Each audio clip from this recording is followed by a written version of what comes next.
girls, welcome back. And if you're new here, welcome. Here in this channel we'll talk about relaxed hair care, hair growth tips, protective styling, and so much more concerning the hair topic in general. So if you know you're interested in this type of content, please consider subscribing to join the family. So in today's video, I'm going to be sharing with you guys the part 2 of the 23 hair growth tips for this year to grow your hair, retain length, make your hair more healthy, and all that. You can check out the part 1 of this video in case you missed it. And without further ado, we are just going to get started. So the first tip I'm going to be sharing with you today in this video is to avoid the sun. I know it sounds funny or surprising, but there's actually an effect the sun has on your hair, just like the effect of heat styling tools like your flat irons, your blow dryers, and all that. The sun actually has the same effect on your hair. So basically what I'm saying is try and protect your hair from the sun. You can do this by wearing scarves, you can do this by wearing caps, you can do this by installing protective styles like sew-ins, you can use protective styles like wigs and all that,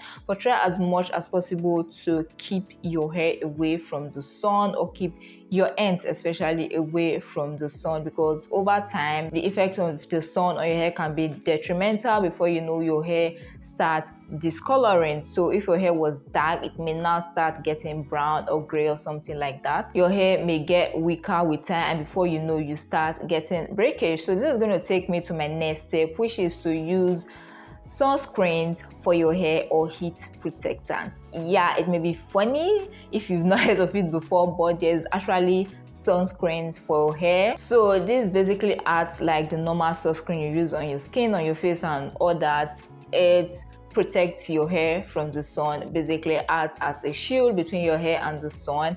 So I said heat protectant because in case you don't see a sunscreen which may be best, you can use a heat protectant which may actually serve the same purpose. Personally, I have not used a sunscreen for my hair before, but I'm going to research about this like more in the future, probably get a sunscreen later. But currently I don't have any sunscreens among my products. I know that when I was using Mega Growth Oil, one of the benefits I saw about it is that it has like a sun protection effect. I can't remember where I saw it, but it was one of the reasons why I was using it back then, but I had to stop using it because of protein overload, because that product like had a lot of protein and was making my hair strong, dry, and all that. So that was why I had to stop using it. So yeah, basically try as much as possible to protect your hair from the sun by using either wigs like protective styles, caps, scarves, or using sunscreens or heat protectants. Now moving on, the next tip I'm going to be sharing with you guys is for my relaxed ladies, and that is to stretch your relaxers. I talk about stretching your relaxers a lot because the importance cannot be overemphasized. Like stretching your relaxers, if you know how to do it right, because it's not just about stretching your relaxers. If you're going to get breakage from stretching your relaxers, then just stick with your current relaxer duration or your current duration for stretching your relaxers, because there are so many things that come into play when it comes to stretching your relaxers. And if you're not careful about it, you may actually see a lot of breakage instead of length retention, because the point of demarcation between your new growth and your previously relaxed hair is actually very, very fragile. So if you don't know how to care for that point or to protect that point, you may end up getting breakage instead of seeing length retention. And that's why so many people complain that when they stretch their relaxers, they get hair breakage and all that. I already made a video on how to stretch your relaxers without getting breakage, so you can check that video out if you are interested.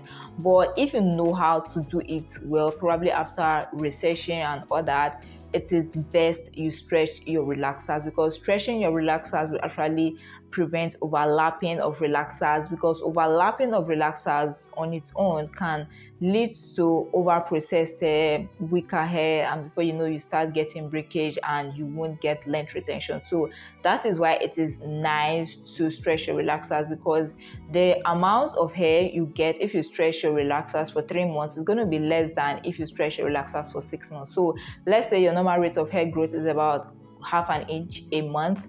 in 3 months you'll be relaxing 1.5 inch, but if you stretch for 6 months you're going to be relaxing 3 inches. So you have enough room to work on and you'll be less likely to relax previously relaxed hair. So that is why stretching your relaxers is very, very important. Now the next tip I'm going to be talking about is oil your scalp. The scalp is the foundation for your hair. It is the foundation for your hair journey. If your scalp is healthy, there is no way your hair will be healthy. So you have to make sure to take care of your scalp, and one of the way of taking care of your scalp is to oil your hair, because a dry scalp actually has so many unhealthy effects. That is a whole different topic on its own. Maybe I'm going to do a video on the effects of dry scalp.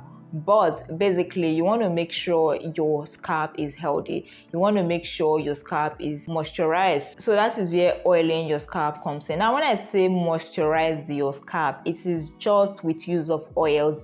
Leave-in conditioners are not supposed to get on your scalp, because the products from leave-ins, from conditioners, from all that, when they get on your scalp, they can actually clog your scalp, like the follicles and all that, and the hair growth, or what should be, or the hair shafts will grow in an unhealthy way. So you want to make sure that no conditioner, no leave-in moisturizer and all that gets on your scalp, to keep your scalp free. And that is why you also have to wash your hair at regular intervals to keep your scalp clean. So when I say moisturize your scalp, you want to make sure you do this with an oil, and oil will not clog your follicles, and oil will not create a residue on your scalp. So make sure to oil your scalp at regular intervals. Now moving on, the next tip I'm going to be sharing with you guys is take care of your hair even at night. Yes, your hair care is not just going to be during the day or during your wash days or during your relaxer routines and all that. Even when you sleep, even at night, your hair should be taken care of, because if you just take care of your hair during the day and neglect it at night, it's very possible that all the efforts or all the results you got from taking care of your hair during the day will be lost when you neglect your hair at night. So take care of your hair at night, and one of the ways you can do this is to make sure your ends are protected. There are different ways of doing this. You can wrap your hair in a protective style in a bun where your ends are tucked away. You can keep your ends protected using the bagging method. There are so many ways of keeping your hair protected at night. Now, another way that you can take care of your hair at night is to make sure you use a satin or a silk pillowcase, or a satin or a silk bonnet. Avoid anything cotton as much as possible, because cotton has two effects on your hair. First of all, it can suck out moisture from your hair, leading to dryness and breakage. Secondly, a cotton is very harsh on your hair, like the friction and all that is more on your hair compared to a material like silk or satin. So that is why at night, make sure your hair is properly covered or is in contact basically with only silk or satin materials. Now moving on, the next tip I'm going to be sharing with you guys is to always seal your hair when moisturizing. Don't make the habit of just applying a leave-in conditioner on your hair and just leaving your hair like that. You have to make sure the deep conditioner is sealed with an oil. This way the product stays in longer. In fact, there are two popular methods of moisturizing your hair. One is the LOC method and the other is the LCO method. Now, L basically stands for liquid, C is cream, O is oil. So the LOC means you apply your liquid, which is your leave-in, basically your O is your oil. Then the cream is like any product like butter or that, to kind of seal everything in. Then the LCO, basically the same product, but you go in with your leave-in first. Then instead of the oil, you go in with your creaminess before you seal everything in with the oil. So yeah, but currently I don't use the cream as part of my moisturizing routine. So basically I do the LO method for moisturizing my hair. So I just go in with my leave-in and then I go in with my oil. So moisturize and seal. Always moisturize and seal, because this will make the product last longer on your hair. And in fact, if you use any of the two popular methods instead of just using a leave-in and an oil like me, your hair is even going to stay more moisturized. So always seal whatever moisturizing technique you're using for your hair. If you like, use a butter. If you like, use a cream.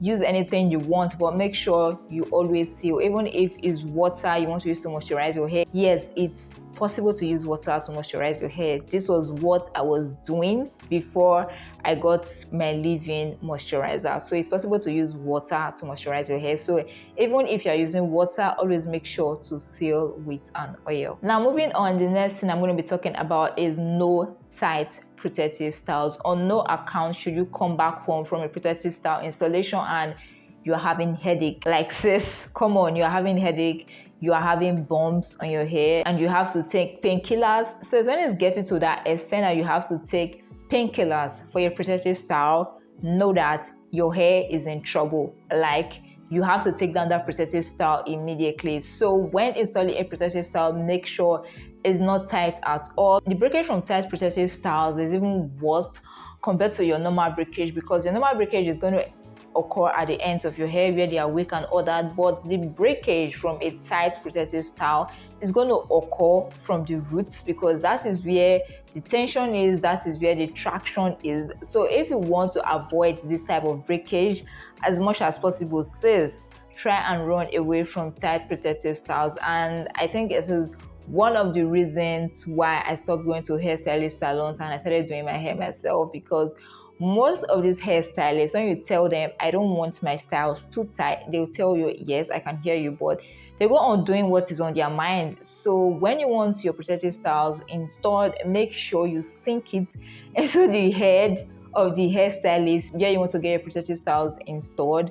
Or if you want to do it yourself, even better, at least that way you feel and you know when it's too tight and when it's not too tight. So guys, here again we have like a lot more tips. I think we still have about 8 to 9 tips more, which is not going to fit into this video. So again, I'll have to make another part of this video, and hopefully that will be the last part of this video. So guys, let me know in the comment section down below which of these tips has helped you so far, like in your hair journey, which of them you've been implementing, and then which of them have you been guilty of, like which of them have you been doing wrong. So let us know in the comment section down below. If you watched this video this far and you enjoyed it, please don't forget to give it a big thumbs up. If you are new here and you aren't subscribed, please consider subscribing to join the family, and don't forget to turn on the post notification bell so that you'll be the first to get notified whenever I upload a new video. So yeah guys, thank you so much for watching, and I'll see you in my next video.